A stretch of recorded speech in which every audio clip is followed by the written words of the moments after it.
Good evening, everyone. Thank you very much for being here. I appreciate your time tonight. It's not a formal meeting, but I would like to ask you to rise and join me for the vote. I'm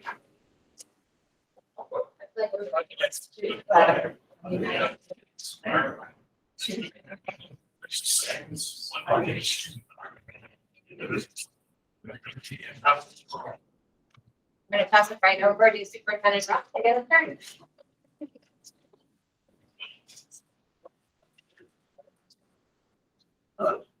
Good evening, everyone, and thanks for being here tonight. We really appreciate you coming out to hear about the next facilities project that we have planned. So we work with architects and engineers on our facilities pretty much all the time because they are in need of repair. And we go through what is called a 5-year building condition survey, where our architects come in and evaluate our facilities, and they prepare a plan for us in terms of what needs to be attended to, what needs to be fixed, what additions we need to make, those types of things. And so through that process, we develop facilities projects, and that's what we're here to talk about tonight. And so at this time, we have with us our architects, Young and Wright. Steve Sharowski is going to be leading the conversation this evening. He's our chief architect. We also have Capital Markets, who helps us with our financing, and Rick Yancey is here from Capital Markets. Also, Jerry Young is with us, Young and Wright as well. He's the owner, so that's really important. And so, statement. Yeah, sorry. Here. We have Steve Decker with us from Buffalo Construction, and they're our engineers on the project. And so at this time, I'll turn it over to Steve. Thanks.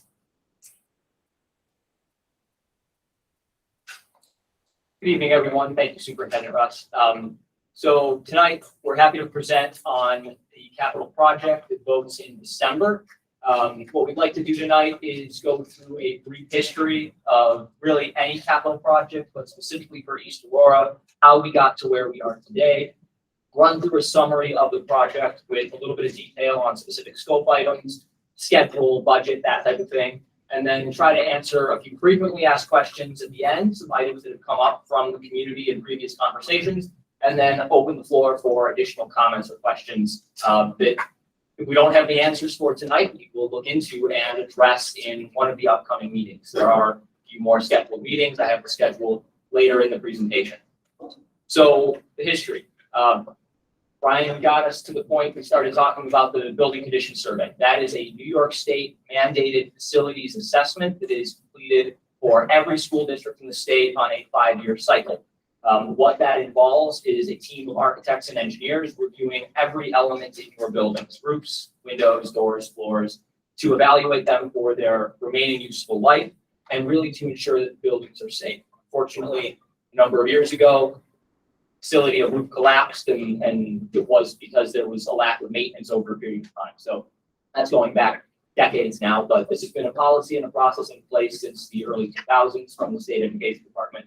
So East Aurora's building condition survey was completed in 2021. That process took about 6 months for all the data to be collected, and then that data is turned over to the school district. That includes a list of items that where they survive, where they are in their useful life, and how much money it would cost to replace anything that needs to be replaced. As part of this process, those items then become combined with what we call educational needs, programmatic needs, district requests, items that are not strictly facilities oriented. Whether the lights are good or bad, or the floors are good or bad, it doesn't matter if a science room isn't up to snuff with current teaching standards and practice. So with input from the teachers, from the administration, from the Board of Education, combined with the building condition survey identified needs, it creates a capital project, or at least a list of items that could become a capital project. Those lists are long, and sometimes they have to be prioritized. Certain things rise to the top. Sometimes that's because they need to be done sooner. If you have a roofing leak, that gets pushed to the top of the list, whereas something that could live for 10 or 15 years more, that might get pushed down the list. Part of that process that we help with and turn over to the district is a long-term plan, which helps the district look forward for a decade. That's really pivotal to planning for unforeseen things that may come up. So on the screen is just a brief diagram of what may happen over a 10-year period. Yearly capital outlay projects yearly maintenance work, and then larger capital improvements projects. And what we assist with and can do is to help put the items on that prioritized list into various pots as we go down the road to make sure that things all get addressed. So where did that get us to? That got us to the scope of this specific project. The biggest and most important priority, as is always the case, are items that are safety and security oriented, and then items that are immediate facilities needs. Things like security cameras, things like fire alarms, things like roofs. That was what formed the backbone of this project originally, and then it was rounded out with other facilities improvements needs and items that needed to be corrected. As we go building by building, at Parkdale Elementary, the main work there really is centered around safety and security. We've got security cameras, we have PA systems and clocks, there's some mechanical work to provide air conditioning to data closets and other spaces that need ventilation, and then some exterior door replacements. In total, ballparking around $800,000 of the budget of this project is allocated towards Parkdale. Here at Main Street, there's a much larger percentage of the project going on here. This is a much older building. The same high needs items appear here as well, the PA systems and clocks, fire alarm systems as well, in addition to some of those programmatic items that really rose to the top of the list, as well as finishing some work that was not done in previous capital improvements projects. So one of the big ticket items is the library, which is just upstairs, the current media center. That is actually the original 1916 auditorium in this building that has been renovated numerous times over the decades, dropped in and hidden. That picture is what's currently concealed above the drop ceiling. It's a double height space that's unused. That's the original stage proscenium with the original plasterwork and an additional skylight, the original skylight at the top, which has since been infilled and covered. And this is just one of the existing drawings, the original drawings that was uncovered in the district's archives of what that space originally was. So our goal and our plan here is to first and foremost bring it to a 21st century media center, reading space, technology, infrastructure, functional learning space, and then use this project as an opportunity to reveal some of those original historic elements. This is a historic building and a very important center part of East Aurora. It should be highlighted in our opinion. So using this project to capitalize on those elements, this is just a very early concept rendering. Looking at this as a double height space, opening that original height up and sort of allowing, the students to be in a much grander area for their educational programs. As I mentioned, some of the incomplete work from the previous project. If you came in from this side, you're familiar with the tile work that was done in the last project. In the hallways, that work was not finished due to budgetary reasons, not carried down the rest of the hallway.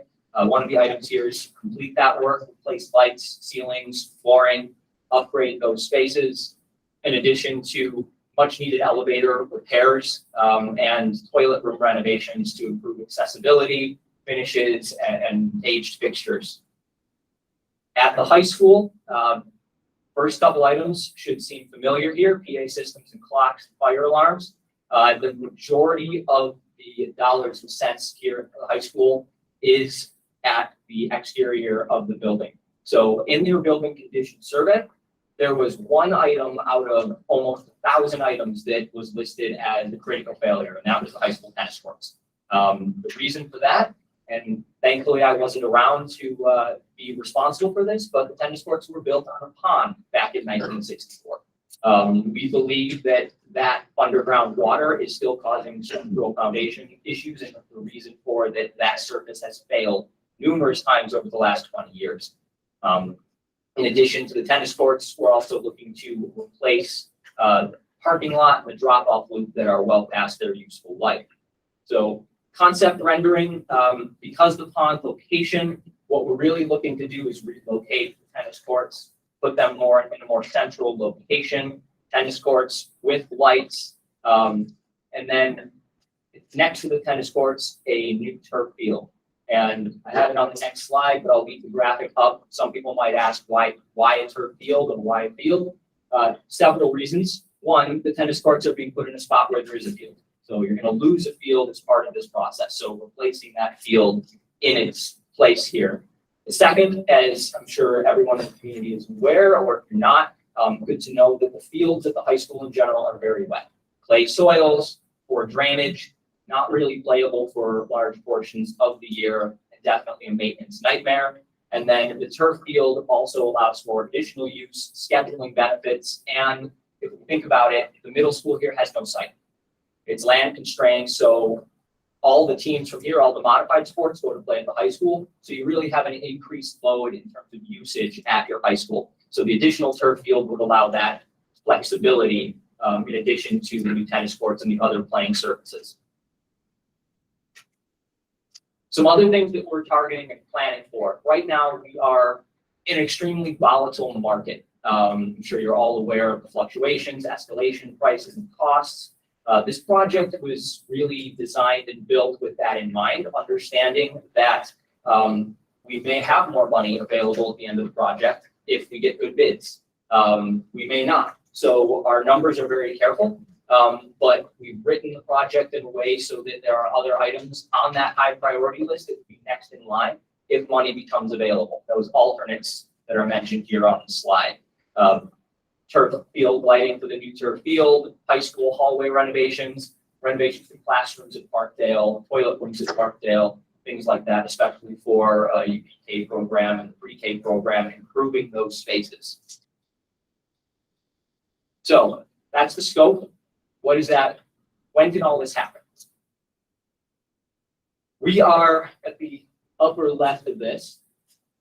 Not a big enough screen. I think we need a bigger screen to make this work. We're almost at the end of 2022.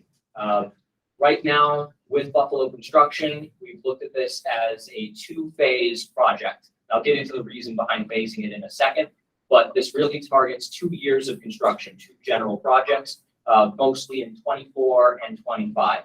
Those schedules are built primarily around state education department review times. We're not able to get anything done sooner than that because of design time and then the time that it takes for the state education department to review all of the drawings and specifications before we can put the project on the street.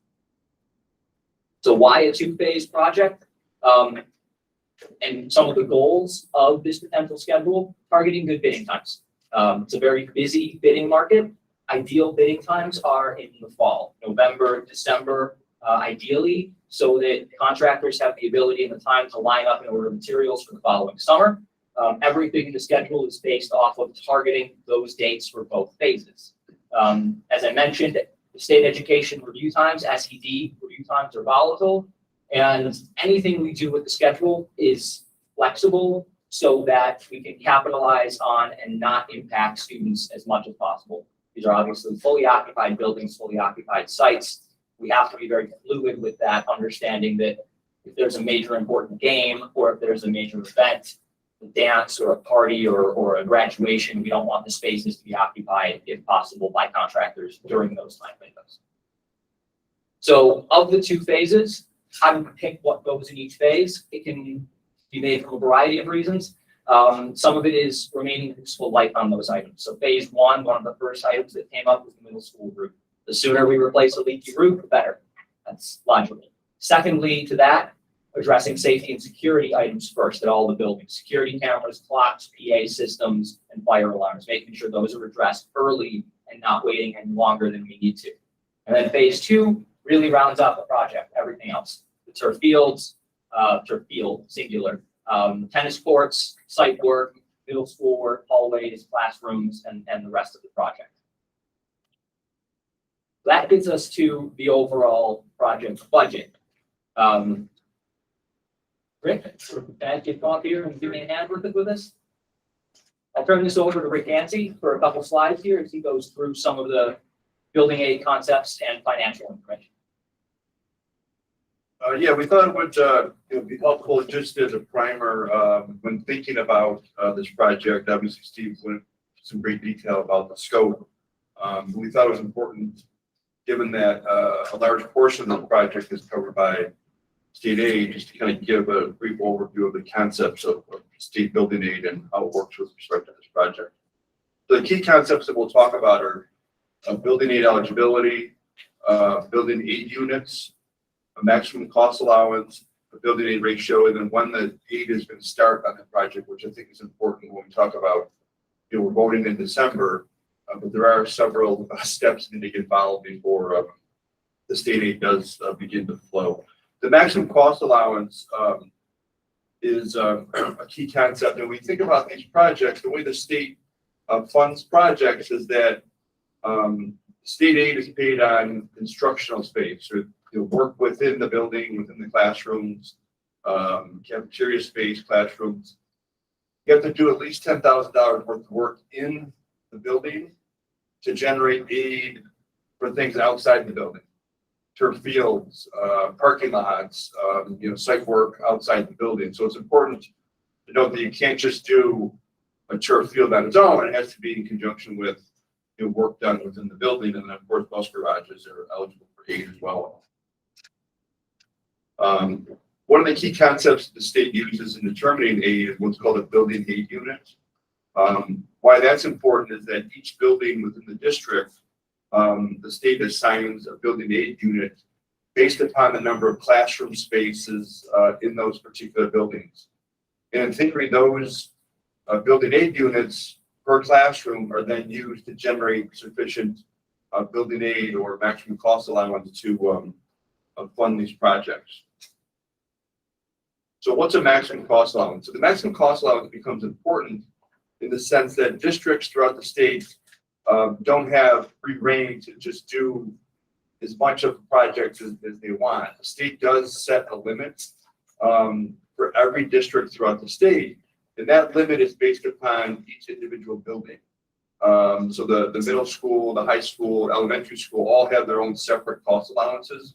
So the state sets basically a limitation on how much of a project is going to be first eligible for aid.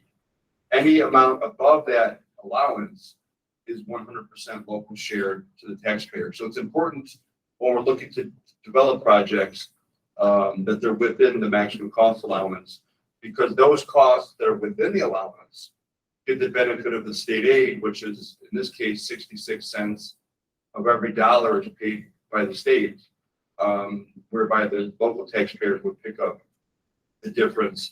So it's a healthy state aid ratio. The highest you could get is 98%.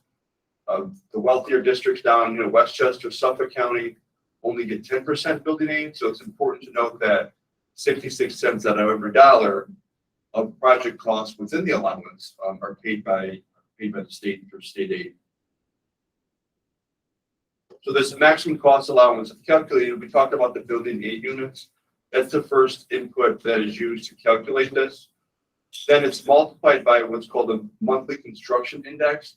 And really the purpose of that is it allows for additional allowances to be generated in times where construction costs have increased. And we're in the perfect example now when that construction cost index has actually gone up roughly 40% since COVID. And that really is looking at the supply chain issues, the cost of doing business, that's all factored into the formula. So it's important to note that while your bids have been going up on projects, the state aid formula also goes up with that as well. And the state allows for additional allowances because of that. And then that construction cost for things inside the building is then multiplied by 20 or 25% to generate an allowance for things outside the building, which we talked about, turf fields, parking lots, site work outside the building. So we talked about the building aid ratio. In this case, it's 66.1%. Again, that's 66 cents of every dollar of costs that are eligible for building aid. In this case, there is an allowance that's over that cost allowance because of the turf work outside the building. So that's factored into the analysis as well. So 66 cents on every dollar is paid for by the state. We talked about what dates are important. So you're looking at a vote, a referendum in December, but the things that, and I think Steve pointed out in the timeline, is that there's a process that has to get followed as far as going to the state education department for approval. By that time, several years have passed. So in this case, it probably won't be until the 26th fiscal year that the state aid starts to flow, on this project. So there is a lag between when you vote and when the state aid starts to flow on a project. And again, the payments will begin no earlier than 18 months after the Commissioner or State Education Department approves the projects. In this case, we have an aid beginning in the 25-26 fiscal year based upon the construction schedule that Steve and his team have laid out. I'll pass it back to Steve to talk about the potential budget breakdown.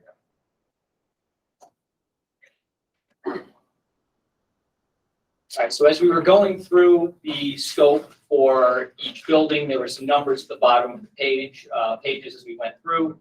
The total project here is $22.3 million, and you'll see on the screen that there is that $500,000 contingency built in. That is because of the volatility of the market. We wanted to make sure that we could promise everything that's on the list and then get it done and execute that plan.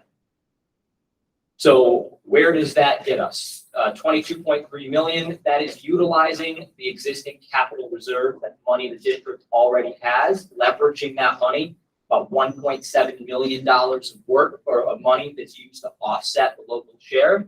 And then there is a tax impact associated with this, but with the scope, with the project, and with the financials that Rick has put together and the way we structured the project, the tax impact will not exceed 1% locally. And then finally, we've got some upcoming schedules, as I mentioned. There's two more presentations here, one that we'll give at the board meeting on November 16th, and then a final presentation, which will be followed by a tour as well for anyone that's interested. And that's on December 7th. That'll start here in the cafeteria as well. And then the vote is on December 14th, all day here in the cafeteria from 7 to 9.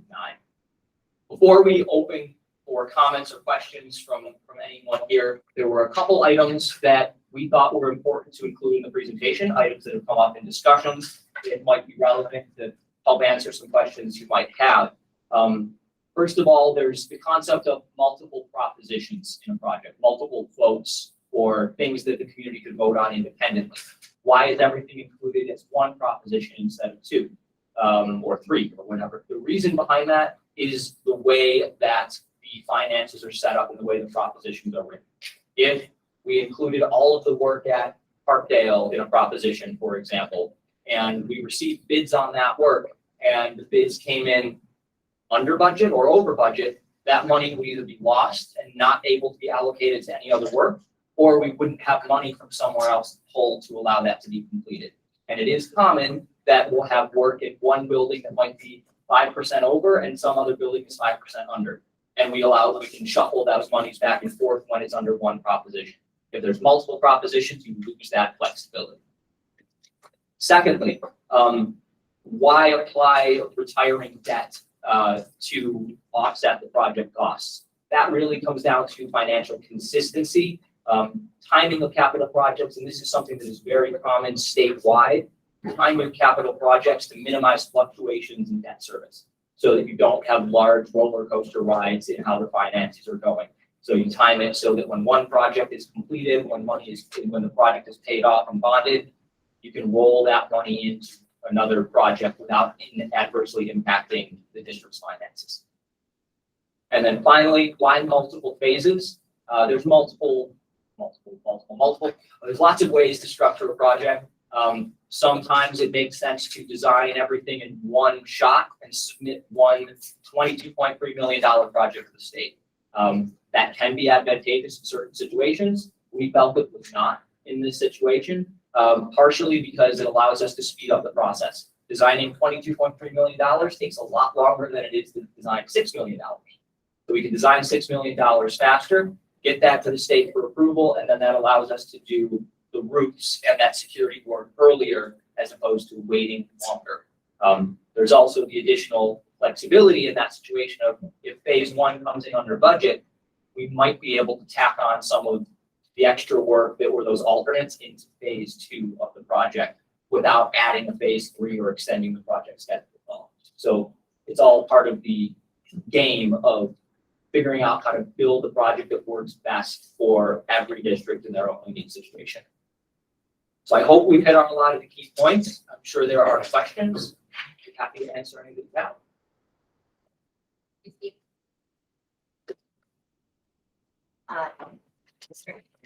Could I ask folks just to state their name when you're in conference? What our district clerk can please state your name. Oh, yeah. Thank you. I'm okay, quickly.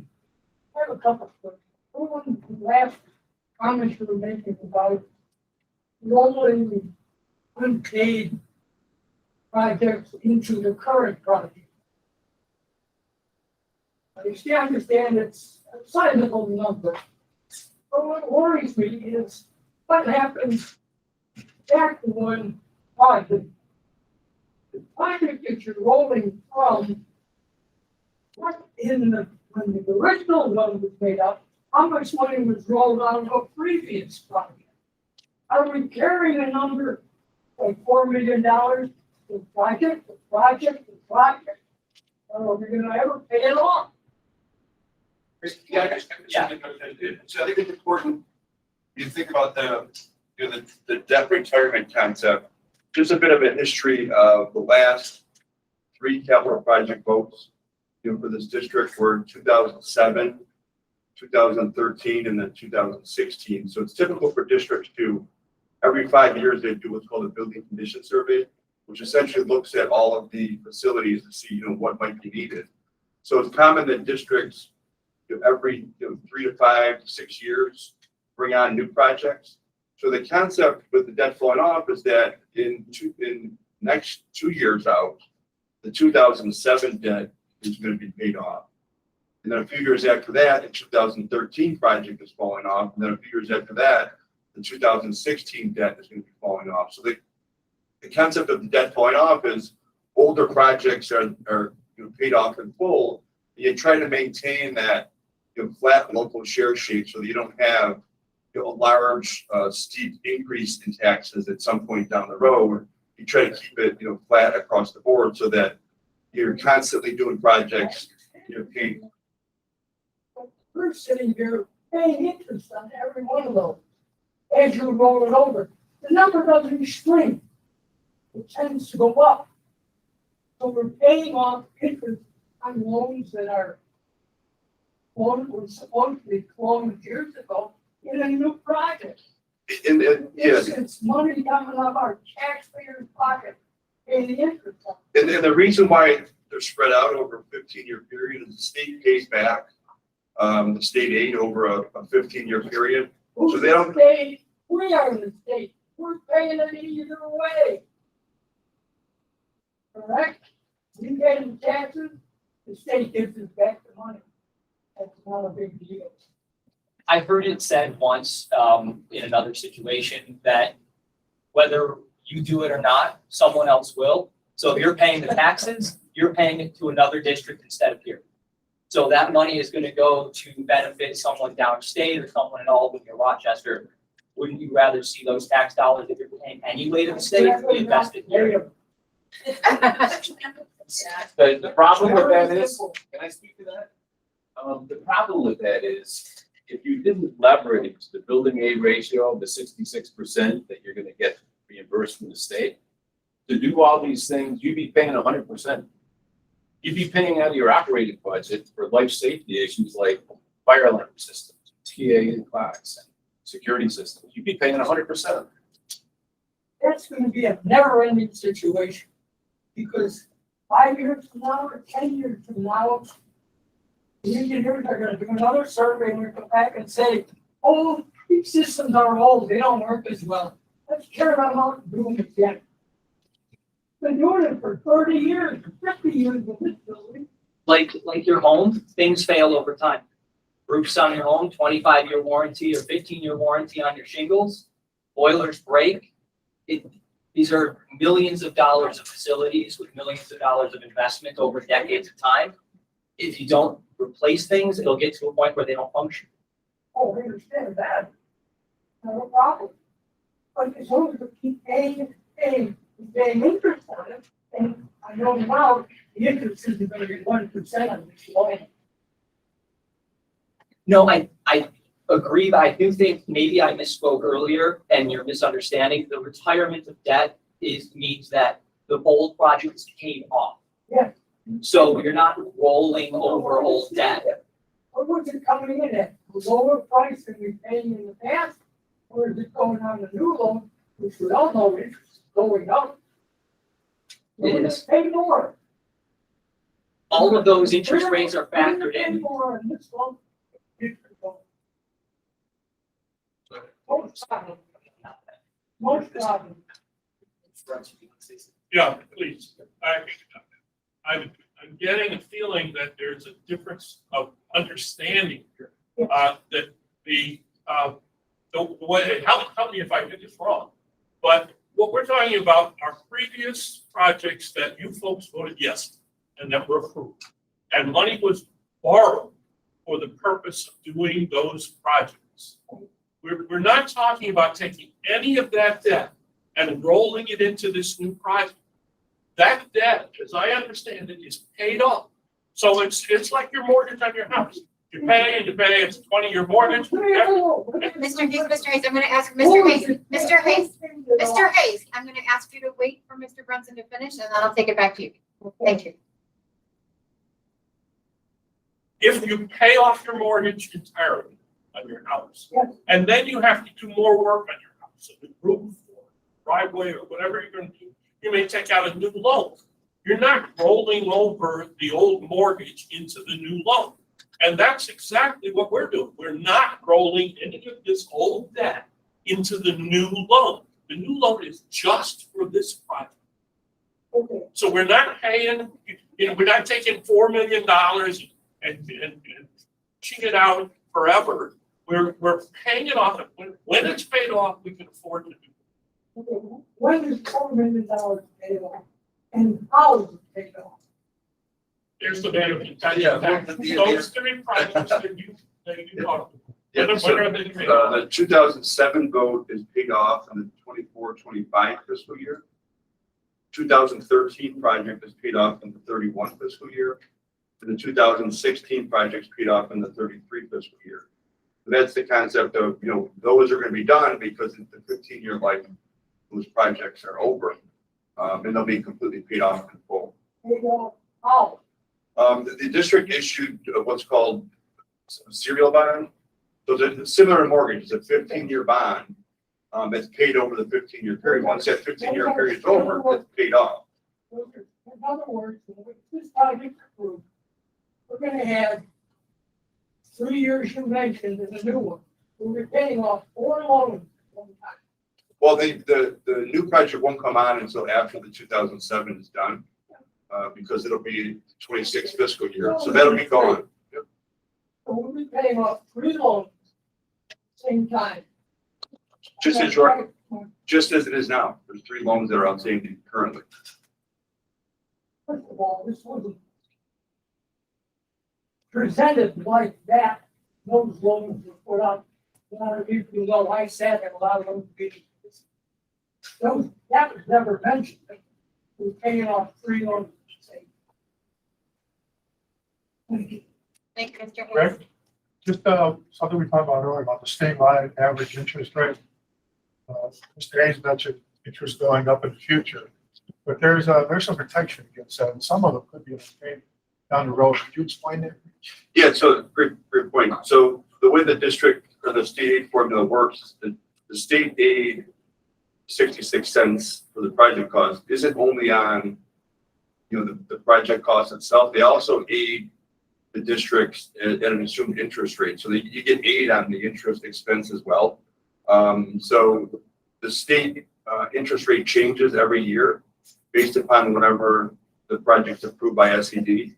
So there's sort of a natural hedge in the sense that if rates rise, the state aid rate that they're aiding the project on also, increases as well. So that state portion of the project is somewhat protected in the sense that as rates rise, the state aid will increase because it's at a higher interest rate than it otherwise was in the past. Sure, yeah, but again, this project won't be borrowed for another, 2.5 years. So no one has a crystal ball to determine, where it's gonna be. Interest rates were, 200 basis points, 2% lower last year at this time. You can't predict where things are gonna go, but that is factored into the model, being conservative in the sense that we projected the interest rates that you're borrowing to be much higher than the state's rate for aid purposes. So there is that conservative built into the model as well. Thank you. Eric Bronson, I have a question. The improvements to, say, the library and the other sort of educational pieces of this, when they're done, where will that put us in terms of competitiveness with the other top school districts of Western New York, maybe the Amhersts of the world, and those folks? I assume this is all just to bring us or keep us up in that top tier. Thank you, Charlie. Yeah, that's the intention of the projects is we're working with the architects and engineers.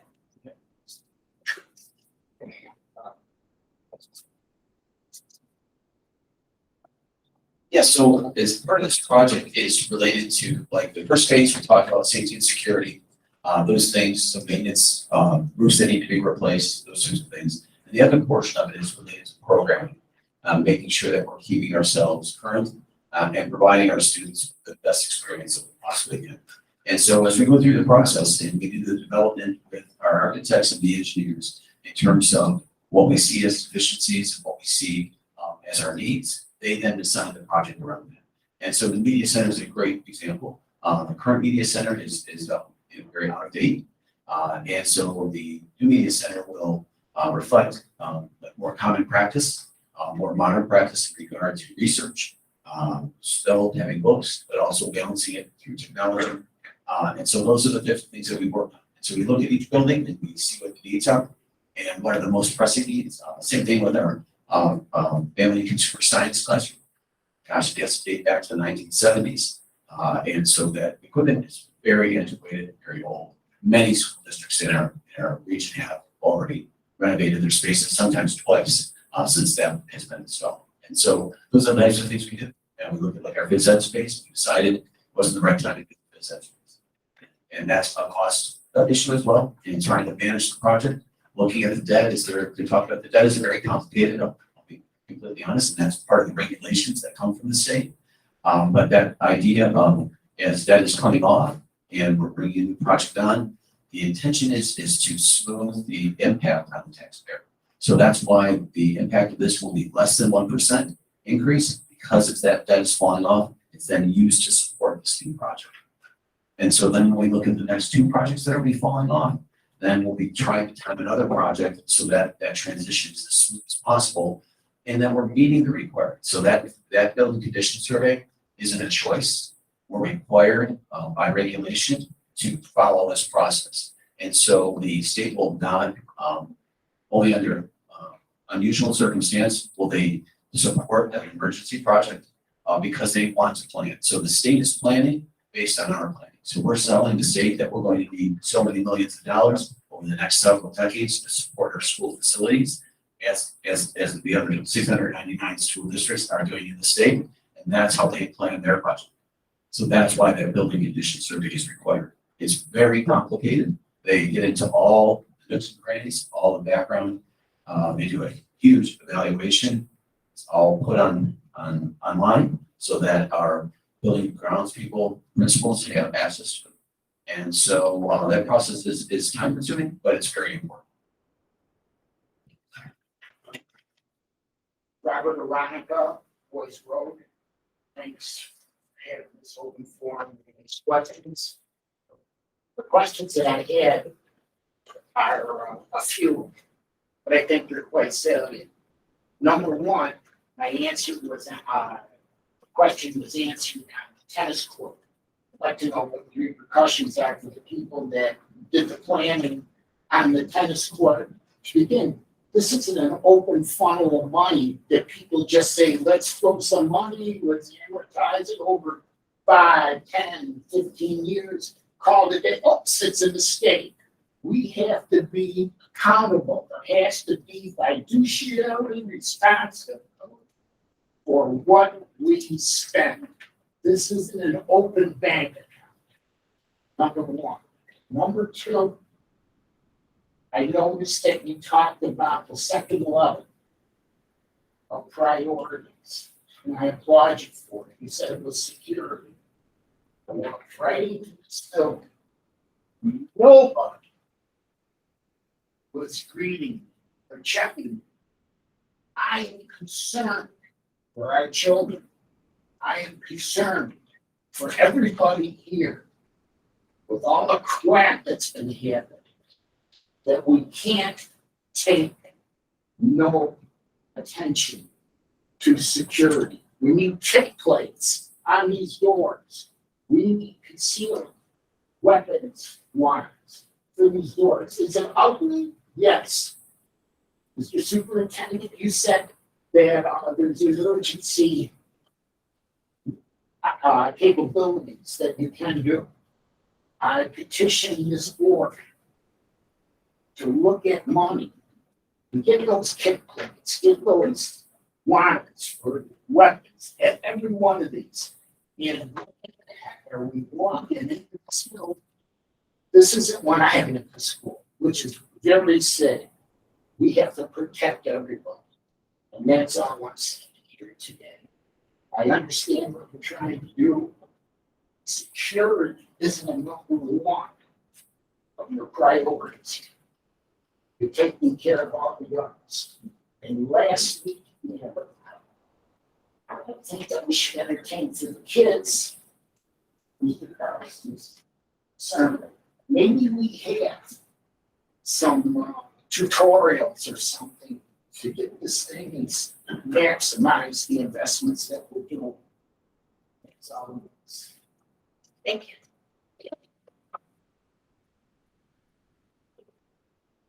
I think you said 1964 was when it was done, right? Correct.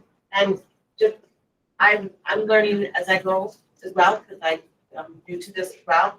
But what I found really interesting is when you had some of the engineers come and talk about how they're fighting for water, and this is brand new science. And in 1964, they didn't have the same technology we had to determine that that would not necessarily be a good idea. They thought they could fill it. So I forget who talked about that, the science behind it and the water study that's going on. Because that was. Yeah, so it's tangential to the overall project. The water, we have the engineers as part of our design team from Bell Osborne Landscape Architects on site to meet with the district during this planning phase to look at the tennis courts. And it really was, I mean, it was the original record drawings. It, revealed that there wasn't on there. I don't believe the architecture or engineering firm or construction firm that built that is actually in existence anymore. So there's limited opportunity for anything from that perspective. But as part of the site's concerns with the overall water issues, we're currently undergoing a design study for the entire high school site where all of the existing drain systems are being evaluated separately to determine if there's any failures to the system, something that might be rectified that would alleviate some of the water issues at the baseball fields, at the rest of the site. Some of the pipes underground have failed and are already being replaced. They're scheduled to be replaced here. But that is currently ongoing to make sure that is tested so that we have a better picture of what's coming or what needs to be done. So I asked the same question. Yeah, Jim's gonna go Lakeland Road. I'm assuming that architect firm, that pond to tennis court conversion business plan didn't work out. So I just have a few questions on the sources and uses. The 66% you guys mentioned, is that's set by the state, I'm assuming that's the maximum. Yeah. And then I'm a little confused on the debt service. So is it intention to create a new debt service to take out all of the other debt, and we would have one new debt service, or? No, the existing debt that's being paid on fire projects, that stays untouched. So the district has been paying on each year on all of these projects. At some point, they're gonna have a final maturity and they're just gonna, go away, just as you would on your own mortgage. So those bonds are gonna be untouched with respect to this project. And then new bonds will be issued to fund this project specifically. So the debt service we're acquiring is a new instrument. Exactly. That will, so I guess I'm a little bit confused by the statement of retirement of existing debt. We're creating a new debt service that's not taking out the other debt service. How are we? So for example, like, just to throw out, round numbers, 2007 project, for example. The district's paying an equal amount on those every year for the past 12, 13 years. So for example, if that payment is 500 grand a year, on that obligation, in the final year that $500,000 gets made, the next year you don't have that $500,000 payment. So then you replace that with a new issuance, so you keep it, flat by taking advantage of that 500 grand, for example, being paid off. I don't like to be hedged more. Yeah. And got paid off on the side of it. So you have a mortgage, that's $1,000 a month for yourself. And you pay that mortgage off, and then you decide to buy a house in Florida, and that's $1,000. Right.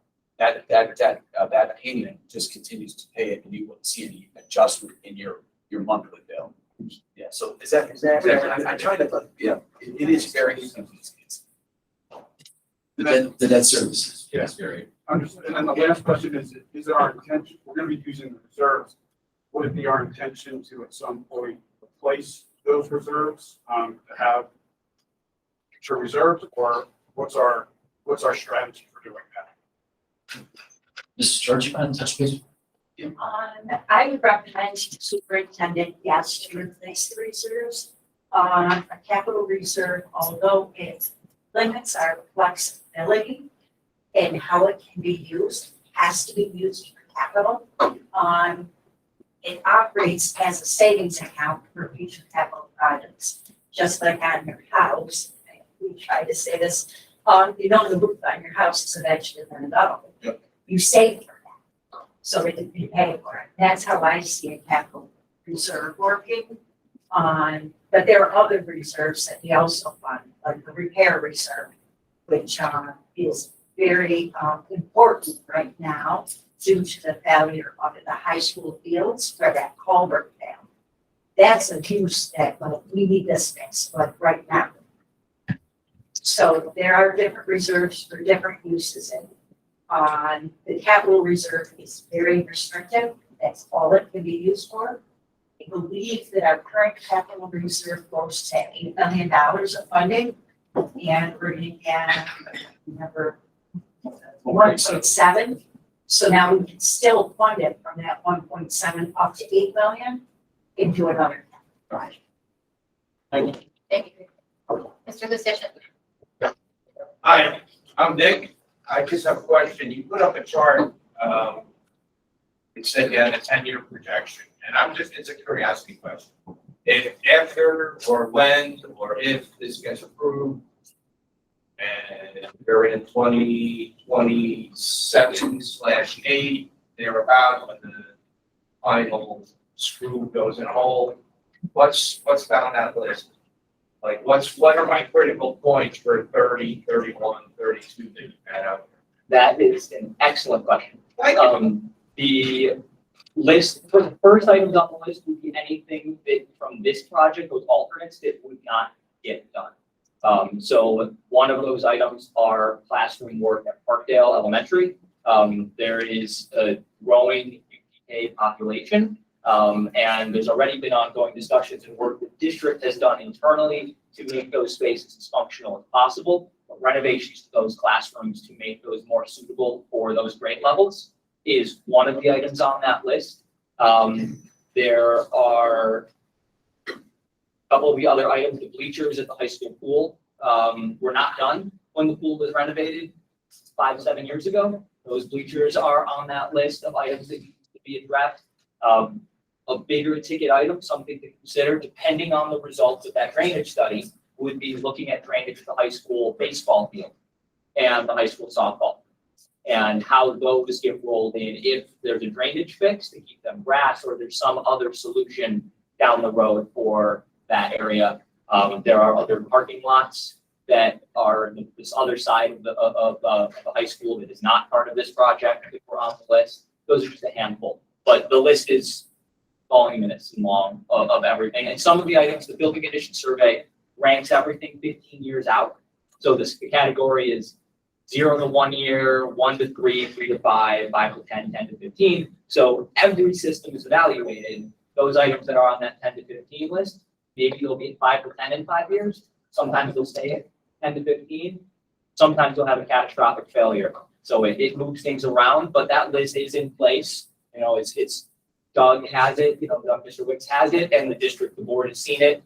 So it will change over time in some ways, but those are the first items on the list right now that we have at this point. I'm going off the top of my head too with some of this list, so there's probably a couple other items that I'm forgetting, so I apologize. Board, is that available? Out of curiosity. Yes, we could have Mr. Ricks give you a call and you could come on in and take a look. Thank you. Oh, my goodness. What other questions this evening? Chris, guess I'm having a hard time understanding how you set projects. You said there's project one, and I understand, so we have a certain dollar amount that you're spending to the state budget to approve your first top priority items. That, Do you mean like the two phases? yeah, okay. It's all one. It's one project, correct? What you're saying.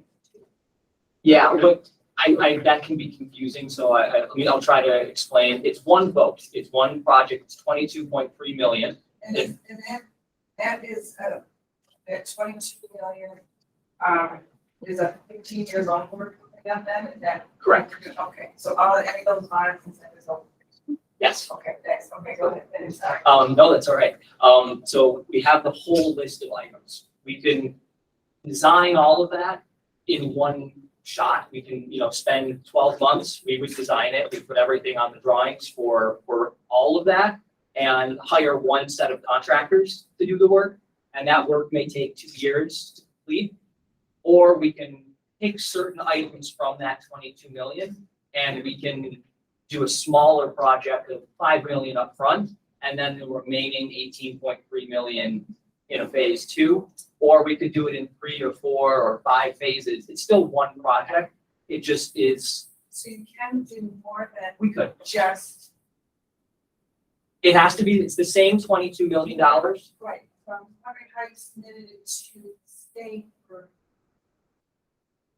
how you divided that with the state and how that gets approved or not approved. There's a financial form. So the project is approved when the voters vote on it and it passes. There's a form, and I'm going to get really into the weeds here, so I apologize. There's a form that goes to the state in every project called an FPF form. It's a financial document. And on that document, there's a listing of how much money is being spent in that phase. And then if there's a total project that's bigger than that phase, what that dollar value is. So there'll be 2 line items on that page, 5 million and 22.3. And the state keeps that record. And then when we submit the second phase, it better match up so that the 22.3 is the total amount when they look at it. The numbers have to end up at 22.3.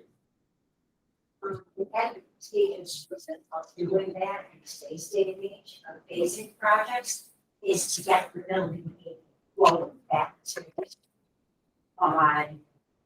They changed the rules on that, so now we start to phase, get the authorization for the 22 million, and we phase those projects so that the building starts coming back to the district sooner on phase 1 instead of the period of the project. And one thing I just wanted to explain is that out of the 22.3 million, as Mr. Strauss was saying, is that 66% of that is going to be funded to us through state ed. So that's about $14.7 million of the 22 million is going to come back to us from state education department. Then we use that capital reserve, which is like a savings account that we've been saving because we knew a project was coming. We're going to use that money to offset the remaining debt And then we'll use, a small amount of tax levy, less than 1% of the tax increase associated with the project. And we don't know what that is exactly because we don't know the final numbers right now. Comes down to some of the financing and those types of things. So we're really hoping to keep that as low as we possibly can, so there won't be any additional tax impact. And then the rest of it is bonded, and that's what the loan consists of over that next 15 years. So we're not taking a loan for the whole $22.3 million. We're taking it for just a small percentage of it.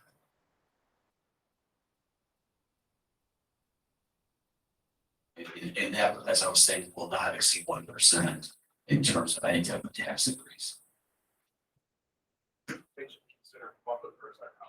I think it's good public, yeah. I believe this is being recorded actually as well, so. It's recorded and it'll be up on our website, so everybody can use it. What we'll do is we'll push it out through a blast and it's linked so people will have access.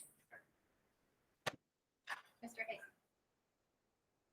Well, I just like to ask one more question, just find was financing for in the building and outside the building.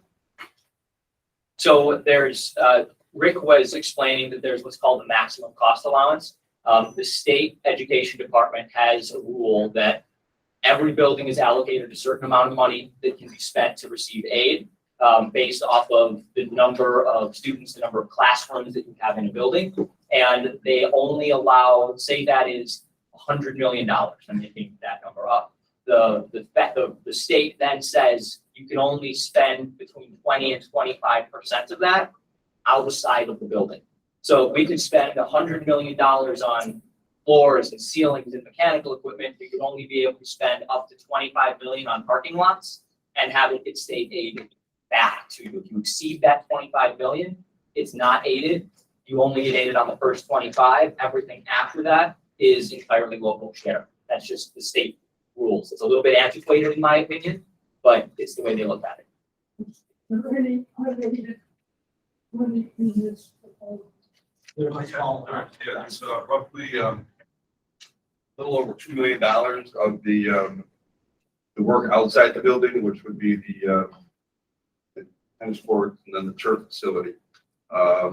It's roughly $2 million over the incidental allowance, which is factored into the model. Total outside. God, the 2 million is. Yeah, give me a minute. The total outside the building is 9.5 million. Of that, roughly 2 million is unaided. So the outside the building includes not only site work, which is tennis courts, it also includes fees for the architect, construction manager, and all professional services that are part of the project as well. Basically $7 million. 7 million, yeah. Well, 9.5 million total incidental, including expenses. I have a quick question. I was interested in this flyer that Parkdale is replacing its AC units. And with the COVID and all that coming through, do we have any leftover federal money for COVID relief that was dedicated to the upgrading of the HVAC units that are in the respective facilities? And if we do, and that lower the net on the $23 million, it's projected to We do not. And the rules surrounding stimulus money for doing capital work, it's HVAC. just capital work. There, the way it was written, it's not necessarily advantageous for the districts to use them. And it's leveraging the money to get the most aid. Yeah, thank you. Other questions? I'm on feedback.